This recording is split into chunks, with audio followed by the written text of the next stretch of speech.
अब हम एक शक्ति जिसकी तरफ मैं बार बार इशारा कर रहा हूं, कौन है वो पता नहीं है, तो आपको पता जो भी आपसे। भारत की आजादी के 75 वर्ष पूर्ण होने पर आजादी के अमृत महोत्सव कार्यक्रम में बाराबंकी के रामस्नेही घाट आए प्रखर वक्ता पुष्पेंद्र कुलश्रेष्ठ ने आजादी के महत्व पर प्रकाश डाला। आज नेशनल खबर 9 को दिए अपने खास इंटरव्यू में जातिवाद भारत की बड़ी समस्या है, इस पर खुलकर अपने विचार रखे। इस दौरान उन्होंने बताया, राष्ट्र से बड़ा कोई धर्म और जाति नहीं है, सभी को राष्ट्र का ध्यान रखना चाहिए।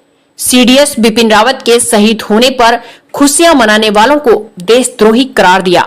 साथ ही पिछले दिनों बाराबंकी के एक रैली में ओवैसी द्वारा दिए गए बयान की बाराबंकी को शाहीन बाग बना देंगे पर जवाब देते हुए कहा, ओवैसी ही नहीं उनके पिता भी बहुत बड़े दंगाई थे। अपने एक्सक्लूसिव इंटरव्यू में पुष्पेंद्र कुलश्रेष्ठ ने हमारे संवाददाता राघवेंद्र मिश्रा से और क्या कुछ कहा, देखिए यह रिपोर्ट। नमस्कार, मैं राघवेंद्र मिश्रा, आप देख रहे हैं नेशनल खबर 9। आज हमारे साथ एक प्रखर राष्ट्रवादी वक्ता श्री पुष्पेंद्र कुलश्रेष्ठ जी जुड़ चुके हैं। मैं पहले अपने दर्शकों को आपके बारे में बताना चाहता हूं। आपका जन्म अलीगढ़ में हुआ था। आपने अपनी स्नातक की शिक्षा अलीगढ़ मुस्लिम यूनिवर्सिटी से की। सबसे पहले आप उसके शिक्षा ग्रहण करने के बाद में आपने मीडिया लाइन को चुना। आप लंबे समय तक पाकिस्तानी न्यूज़ चैनल के लिए भी आपने काम किया है और भारत के कई बड़े बैनरों में भी आपने काम किया है, बड़े चैनलों के साथ काम किया। किन्हीं कारणवश आपने उन चैनलों को छोड़ा है। तो सर, सब आपका एक खुद का संगठन भी है, आप संगठन में भी एक जुड़े हुए हैं, राष्ट्रीय हिंदू शक्ति संगठन। सर, सबसे पहले मेरा आपसे ये सवाल है कि राष्ट्रीय हिंदू शक्ति संगठन का मुख्य उद्देश्य क्या है? देखिए, हिंदू राष्ट्र शक्ति इसका नाम है और कैप्टन सिकंदर रिजवी, जो मेरे ख्याल है कि मुझे जानने से पहले आरएसएस के बहुत सारे लीडर्स को जानते हैं और जो मंदिर आंदोलन अयोध्या में हुआ उससे जब परमहंस जी थे तब से जुड़े हुए हैं और एक लंबे समय तक उन्होंने उसमें कार्य किया। और captain Sikandar Rizvi professional pilot है, उनका बेटा भी पायलट है और वो उस दौर के लोगों में से हैं जब ये गंगा जमुना तहजीब का फ्रॉड नहीं था। आपके जो रूट्स हैं वो गिलगित बल्तिस्तान के हैं, इनके फोरफादर वहाँ से आए थे और अब ये इस वक्त कई मंदिर आंदोलन से जुड़े रहे, 1992 में जुड़े रहे। तो हमारी जान पहचान 10-12 साल पुरानी है। तो आपने कहा कि मैं कुछ काम करना चाहता हूँ, तो मैंने कहा कि आप खुद कोई संगठन खड़ा कीजिए और आप क्या उसमें चाहते हैं, क्या आपकी सोच है, क्या आपका विचार है, उसको उसमें इम्प्लीमेंट करेंगे तो अच्छा है। नहीं तो होता यह है कि संगठन बनते तो बहुत हैं इस देश में, बहुत सारे संगठन हैं, लेकिन उन संगठनों का सबका दे और उसमें काम करने वाले ज़्यादातर लोग एन कैन प्रकरण से सत्ता के पीछे लगना चाहते हैं या सत्ता का कोई पद प्राप्त करना चाहते हैं, यही उनका अंतिम लक्ष्य होता है। तो इसका गठन किया और इसमें मृत्युंजय सिंह साहब जो हैं ये बैठे हुए हैं, ये इसके राष्ट्रीय अध्यक्ष हैं, अखंड प्रताप हैं और ये दूसरे साथी हैं, ये सारे के सारे लोग हैं। लखनऊ इसका हेडक्वार्टर है। आपके शहर के अपने साथी का क्या नाम है उसका, ये यहाँ का है जितेंद्र सिंह, तमाम सारे लोग हैं। तो इनका एक ही ध्येय है कि ये किसी राजनीतिक दल के गुलाम नहीं, किसी विचारधारा के गुलाम नहीं है और इन्होंने संगठन और राजनीतिक दल में और राष्ट्र में इन्होंने चुनने के लिए उन्होंने कहा हम राष्ट्र के गुलाम हो सकते हैं, किसी पार्टी के गुलाम नहीं हो सकते। तो ये तमाम अच्छे कामों में लगे हुए हैं, लोगों को कहाँ कहाँ क्या क्या ज़रूरत है उसकी मदद करते हैं। ये आपको कभी सड़कों पे हुड़दंग करते नज़र नहीं आएंगे, ये इस संगठन के बैनर तले टोल ब्रिज पे ऊपर हंगामा करते नज़र नहीं आएंगे, ये किसी से चंदा मांगते नज़र नहीं आएंगे। और ये लोग एक तरीके से जो हज़ारों साल की भारतीय संस्कृति है, परंपरा है, उसको भूलते हैं और युवाओं को उससे जोड़ते हैं और युवाओं को बताते हैं कि आपका जो जीवन का पीक है वो किस तरह से राजनीतिक दल उसको इस्तेमाल करते हैं और फिर आपको छोड़ देते हैं और आप इस मार्चिका में घूमते रहते हैं कि एक दिन नेताजी आपको एमएलए की टिकट दिलवाएंगे, एक दिन कोई कॉन्ट्रैक्ट दिलवाएंगे और वो दिन 100 में से एक आदमी ज़िंदगी में आता है, बाकी जवानी बर्बाद हो जाती है। तो इस सिलसिले से ये हिंदू राष्ट्र शक्ति जो है वो कैप्टन सिकंदर साहब, मृत्युंजय जी, अखंड प्रताप, अन्नू, विशाल, ये तमाम सारे लोग उसको चलाते हैं। सर जहाँ तक हमें पता है कि आपको इस्लाम का कुरान का भी बहुत अच्छा नॉलेज है, आपने गीता भी पढ़ी, कुरान भी पढ़ा, फिर भी कुछ लोग ऐसा बोलते हैं कि आप हमेशा मुस्लिमों के खिलाफ जहर बोलते हैं, आपने कहा था सच्चाई है? देखिए, वो कुछ लोग कौन है वो पता नहीं मुझे, वो आपको पता है। जो भी आपसे ये कहता है उसको ये ध्यान रखना चाहिए कि पत्थर मार के भागने से सवाल सॉल्व नहीं होगा। अगर ये बात मैं कह रहा हूँ तो मुझे ये बताइए, सलमान रश्दी भी तो यही कह रहा है, तस्लीमा नसरीन भी तो यही कह रही है, और हज़ारों मुसलमान दुनिया में यही कह रहे हैं। जो इस्लाम को छोड़कर जा रहे हैं वो किस लिए जा रहे हैं? मेरे कहने से जा रहे हैं। और मैं जहर उगलता हूँ, ये वो जहर है, ये उन्होंने कैसे तय कर लिया? तो अज्ञानता जो है वो सबसे बड़ा जहर है। इसलिए जस्टिस Z.S. लोहात उन्होंने एक आदेश पारित किया और उन्होंने कहा कि कुरान शरीफ में कोई 24 ऐसी आयतें हैं जिसके कारण दुनिया में शांति नहीं हो सकती, क्योंकि इस्लाम के न मानने वाले, अल्लाह पर यकीन न रखने वाले लोगों को सूरह नंबर 9 आयत नंबर 5 में कहा गया है कि उनका कत्ल वाजिब है, उनका कत्ल जस्टिफाइड है। अब अगर ये बात कुरान में लिखी है तो कुरान तो मैंने नहीं लिखा, और अगर उस पर कोई डिबेट है तो चैलेंज करें मुझे, ये है कि नहीं है। लिहाजा अगर बात मैं सच बताता हूँ तो वो कहते हैं ये जहर है, तो जहर मेरे मन में नहीं है, उस किताब में है और आपके दिमाग में है, तो वो जहर अपने दिमाग से निकालें। लिहाजा मैं ऐसी सुनी सुनाई बातों पर टिप्पणी कम करता हूँ, लेकिन आपने पूछा है सर CA और NRC को लेकर भी हाल ही में बाराबंकी में असदुद्दीन ओवैसी आए थे, उन्होंने खुले मन से ये बोला कि हम बाराबंकी को शाहीन बाग में बदल देंगे। तो सर क्या किसी बड़े नेता का ऐसे खुले मंच से इस तरह का टिप्पणी करना या इस तरह की बयानबाजी करना उचित है? ये उन लोगों को पूछना चाहिए जो हर बात में संसदीय प्रणाली, संसद के नियम, मेंबर ऑफ पार्लियामेंट की क्या सीमा है, ये उन लोगों को पूछना चाहिए कि एक ऐसा आदमी, लोग उसके बाप को नहीं जानते, उसके ख़ानदान को नहीं जानते, वो पार्लियामेंट में खड़े होकर झूठ बोलता है तब भी उसको काउंटर नहीं करते। मैं नहीं जानता कि हमारे हिंदूवादी लोग जो सुबह शाम हिंदुत्ववाद की बात करते हैं वो ऐसे लोगों को जवाब क्यों नहीं दे पाते हैं। उनकी चुप्पी से ही लगता है कि या तो वो अज्ञान है या ऐसे लोगों को खुला छोड़ देते हैं। असदुद्दीन ओवैसी के पिता का नाम था सलाउद्दीन ओवैसी, बहुत बड़ा दंगाई था, बड़े बड़े इश्तिहार अंगेज तकरीरें देता था, आग लगाता था हैदराबाद में।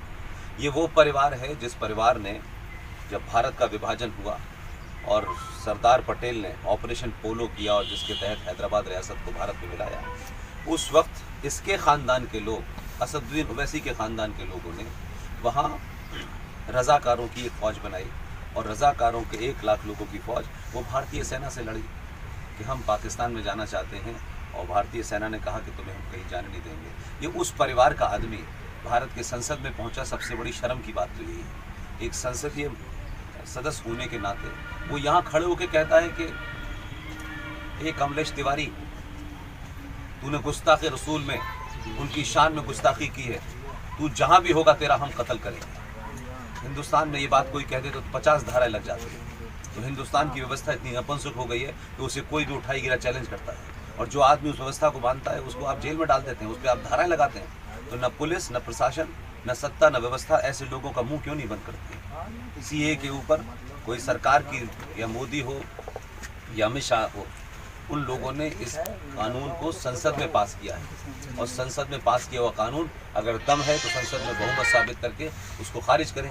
सड़कों पे खड़े होकर के एक सांसद होने के नाते ये उनको न शोभा देता है और न एक कानूनी तुरसला हो, उसके ऊपर केस होना चाहिए, उसको जेल भेजना चाहिए। सर अभी 2 दिन पूर्व हमारे देश के लिए बहुत बड़ी क्षति हुई, हमारे देश के कई भी जवान शहीद हुए, इसमें हमारे CDS विपिन रावत सर भी थे, और ऐसे इनकी शहादत पे पूरे देश ने आंसू बहाया सर।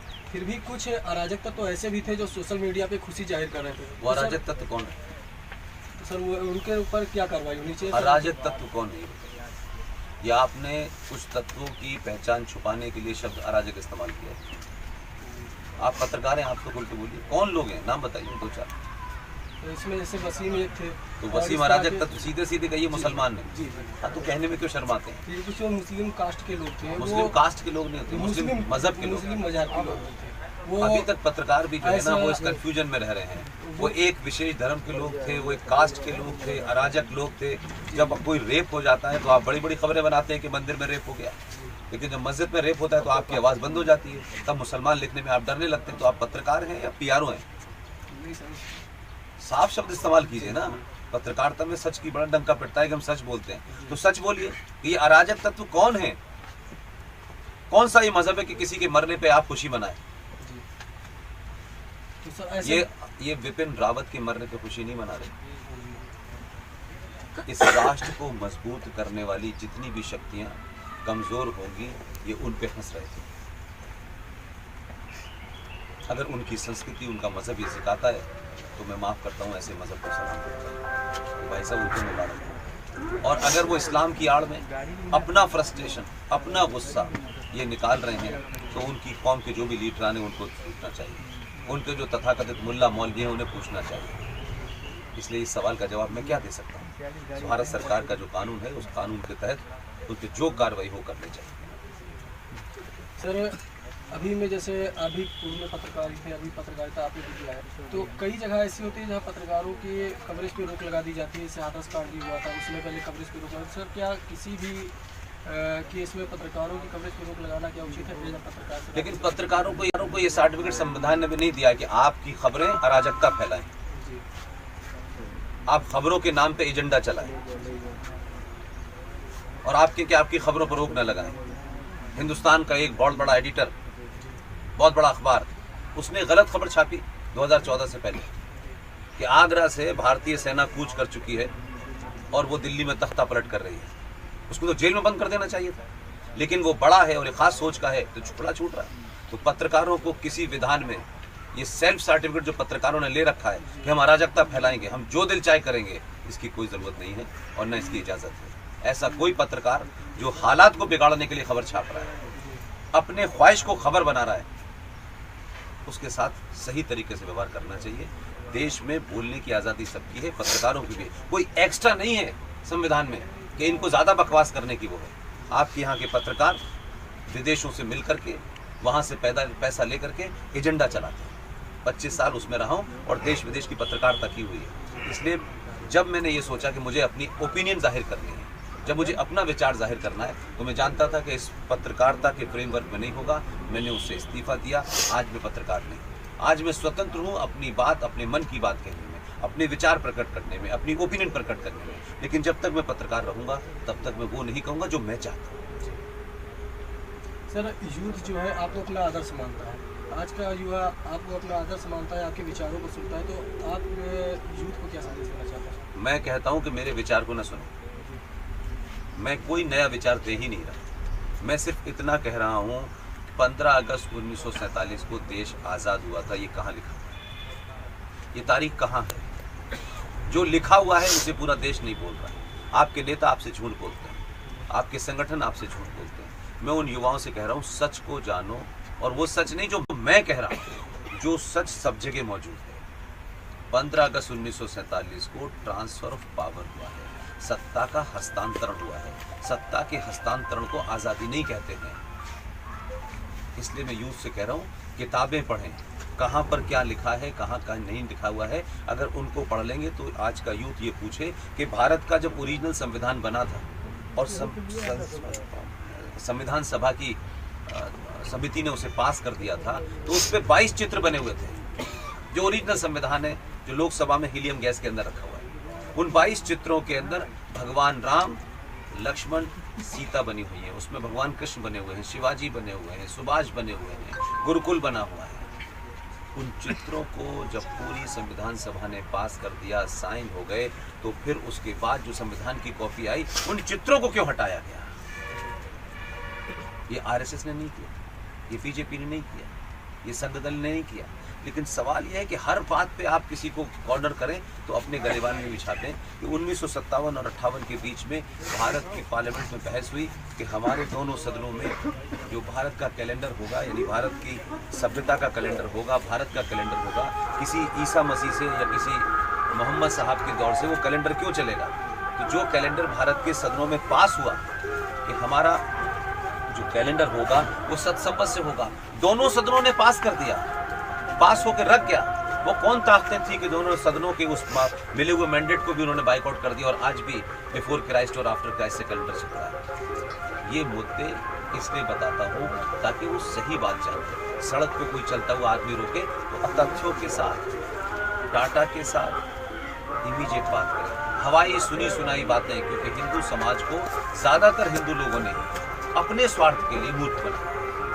हिंदुओं ने ही उससे कहा तू यादव है, तू ठाकुर है, तू ब्राह्मण है, फलाना है, हिमाचल। आप रेल में सफ़र करते हैं, आप बस में सफ़र करते हैं, आप मंदिर में जाते हैं, वहाँ जो पुजारी होता है, आपने पूछा कि आप ब्राह्मण हैं कि नहीं? जो वहाँ बैठ गया वो पुजारी। आपने रेलवे में पूछा कि खाना लाने वाला है तू दलित है, ठाकुर है, ब्राह्मण है? भारत का संविधान पूछता है कि अपनी जाति बताओ तुम्हारी। तो संविधान में प्रॉब्लम है, समाज में प्रॉब्लम है। कहीं ना कहीं सर ये जातिवादिता वाला चीज है, संविधान में गलत है। संविधान क्यों पूछता है आपसे अपनी जाति, जब वो कहता है सब बराबर है? हमसे तो नहीं पूछा, पंडित जी ने तो पूछा पुष्पेंद्र तुम्हारी क्या जाति है, वो जानते भी नहीं होंगे। हमारे शास्त्रों में से जो पढ़ गया, जिसने ज्ञान प्राप्त कर लिया, वो बस। मां के पेट से क्या निकला था किसी को पता? जो फौज में चला गया वो क्षत्रिय। ये सामाजिक व्यवस्था थी, इसे मजहबी व्यवस्था आपने बनाया, हमारे लोगों ने। इस कारण बड़े बड़े ज्ञानी, आज हमारे यहाँ ब्राह्मणों की बहुत बात होती है। किसी को पता है जो टोटल पॉपुलेशन है ब्राह्मणों की, उसमें से 1.5% पॉपुलेशन ब्राह्मणों की पॉपुलेशन सीवर का काम कर रही है, क्योंकि नौकरी नहीं। उस ब्राह्मण से जाकर पूछे कि तुम ब्राह्मण हो, तुम यहाँ क्या काम कर रहे हो? तो दलित का काम नहीं। इसलिए हमारी व्यवस्था में ब्राह्मण परशुराम भी था और रावण भी था। हमारी व्यवस्था में परशुराम का कहना है जन्म जाते शूद्र, मनुष्य पैदाइश से शूद्र होता है, अपने कर्मों से ब्राह्मण ठाकुर बनता है। दोनों ब्राह्मण हैं, रावण भी ब्राह्मण है और परशुराम भी ब्राह्मण है। एक अपने कर्म के कारण चौराहे पे जलाया जाता है, दूसरा कर्म के कारण मंदिर में पूजा जाता है। यही हमारी व्यवस्था है। धन्यवाद, थैंक यू। धन्यवाद आपको।